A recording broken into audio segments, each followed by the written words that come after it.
Doctor ताहा नज़ीर आपसे मुखातिब है। मैं इस वक्त बाल्टीमोर में हूँ, वाशिंगटन के पास। ये दूसरा शहर है मैरीलैंड का।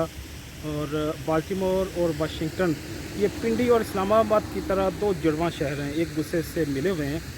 और यहाँ पे एक लारल लेक है, उस लारल लेक के किनारे पे मैं खड़ा हूँ। इसके इर्द गिर्द आपको लोगों के घर भी नज़र आ रहे हैं।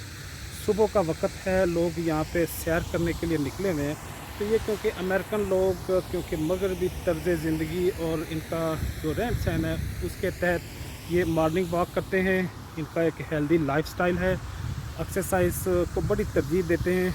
अपने फूड को, रोज़मर्रा की ज़िंदगी की एक्टिविटीज़ को, उनके स्केजुअल को उनको बाकायदा प्लान करके आगे चलते हैं।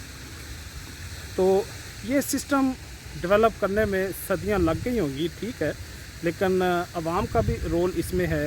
अवाम क्योंकि जैसे लोग होंगे ऐसे ही हुक्मरान होंगे। तो कुरान का भी फैसला है, इन्नल्लाह ला युगय्यिरु मा बिकौमिन हत्ता युगय्यिरु मा बिअनफुसिहिम। जब तक आप अपने आप को नहीं बदलते, खुदा ने आज तक उस कौम की हालत नहीं बदली, ना हो जिसको ख़याल आप अपनी हालत के बदलने का। ये अल्लामा इकबाल ने भी शेरी ज़ुबान में इस कुरान की आयत की तफसीर कर दी। कौम का भी इसमें रोल हो सकता है, बल्कि डेफिनेटली है, लेकिन मैं समझता हूँ कि रियासत का और हुकूमत का, गवर्नमेंट का, सिस्टम का, अदारों का भी इसमें नुमायाँ किरदार है। अगर इनका किरदार है, सिर्फ ये नहीं है कि इन्होंने साइंस और टेक्नोलॉजी, डेवलपमेंट, लाइफस्टाइल और क्वालिटी ऑफ लाइफ में इन्होंने इम्प्रूव किया। ज़िंदगी के हर मोड़ पे, हर सतह पे इन्होंने तरक्की की। अगर नहीं की तो शायद इन्होंने फ़िक्री बुनियादों पे, अल्लाह की शनाख्त में, मज़हब की पहचान में, अपने अकायद की दुरुस्तगी में शायद इन्होंने वो काम नहीं किया। वो इस्लाम और मुसलमानों के हिस्से में आया है। अगर वो भी आ जाए तो मैं समझता हूँ कि ये खिता ज़मीन पे, इस कुर्रा अर्ज़ पे, on the face of earth पे बेहतरीन कौम हो सकती है, अगर ये अपने अकायद, अपनी फ़िक्री बुनियादी की भी तस्हीह कर ले। जो मैं बात करना चाह रहा हूँ, जिसके लिए मैंने ये पूरी इसकी तमहीद बनाई, इसकी बैकग्राउंड मैंने बनाई, वो ये है कि अदारों का, अफराद का और हुकूमत का, स्टेट का, रियासत का बड़ा बुनियादी किरदार होता है कौमों को बनाने और बिगाड़ने में भी। पाकिस्तान किस तरह से आगे बढ़ेगा, जिसके जजेस मिलिट्री एस्टेब्लिशमेंट्स के पूछ के फ़ैसला करते हों, जिनके जजेस ने डरते हुए उन्होंने जेल के अंदर इमरान खान का ट्रायल करने का फ़ैसला किया हो। ये बुज़दिलों का काम होता है कि मीडिया को कंट्रोल करके कौमों को, लोगों को, अफराद को सच्चाई से दूर रखना।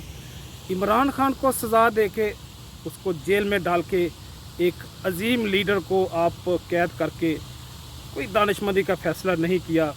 जितनी जल्दी हो सके, मैं पीटीआई का वर्कर नहीं हूँ, मैं इमरान खान की ज़ात और उसकी शख्सियत को पसंद करता हूँ, लेकिन मैं क्योंकि कई सारी उसकी बातों से अख्तलाफ भी करता हूँ, लेकिन इसके बावजूद आपको कोई हक़ नहीं है कि उस पर जुल्म करें, एक बेकसूर को जेल में रखें, एक अजीम कायद और रहनुमा सियासी लीडर को बलाजवाज़ कैद में रखें। और एक और नुक्ता मैं यहाँ पे बता दूँ कि पाकिस्तान के जुडिशल सिस्टम पे, पाकिस्तान की अदालतों पे ये तमाचा है कि तुम अगर एक एक्स प्राइम मिनिस्टर को इंसाफ नहीं दे सकते तो तुम किसी को भी नहीं इंसाफ दे सकते।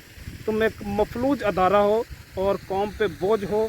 मैं समझता हूँ कि तुम्हें ये जो जुडिशल सिस्टम है इसको बंद करके एक पैरेलल सिस्टम इस्टेब्लिश करना चाहिए कि जहाँ पे हम सही लोगों को इंसाफ फराहम कर सकें।